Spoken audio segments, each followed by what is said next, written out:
नाशिक शहर पोलीस आयुक्तालयातील Nashik road police ठाणे हद्दीत 4 फेब्रुवारी रोजी नाशिक शहर गुंडाविरोधी पथकाचे पोलीस अंमलदार गस्त करत असताना पोलीस वाहन बघताच टोयोटा इटॉस वाहन क्रमांक MH5 AX 9366 हे वाहन जोरात वाहन घेऊन जेल रोडच्या दिशेने पळून जात असताना त्या वाहनाचा सिनेस्टाईल पाठलाग करून वाहनातील तिघेजण जेल रोड येथील आनंद विजय सोसायटी येथे वाहन सोडून पळू लागले.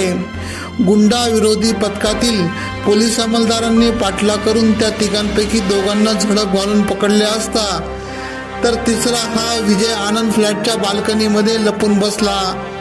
त्यास पोलिसांनी अथक परिश्रम घेत तिसऱ्यालाही पकडले.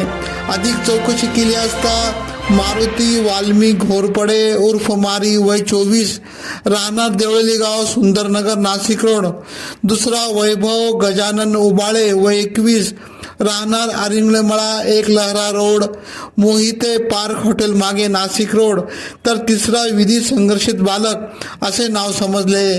त्याच्या अंगझडतीतून एक देशी बनावटीचा कट्टा, एक जिवंत काडतूस, लोखंडी रॉड, लोखंडी कोयता, 4 मोबाईल व टोयोटो वाहन असा 4,42,000 रुपयांचा मुद्देमाल हस्तगत केला.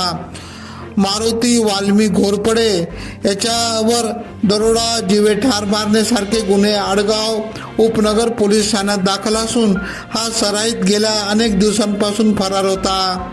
सदरची कामगिरी गुंडाविरोधी पथकाचे कॅप्टन सहाय्यक पोलीस निरीक्षक ज्ञानेश्वर मोहिते, विजय सूर्यवंशी, प्रदीप ठाकरे, राजेश राठोड, अक्षय गांगुर्डे, गणेश भागवत, कल्पेश जाधव, सुनील आडके, दयानंद सोनवणे, घनश्याम महाले यांनी केली. AKP न्यूजसाठी ब्युरो चीफ अनवर खान पठाण, नाशिक.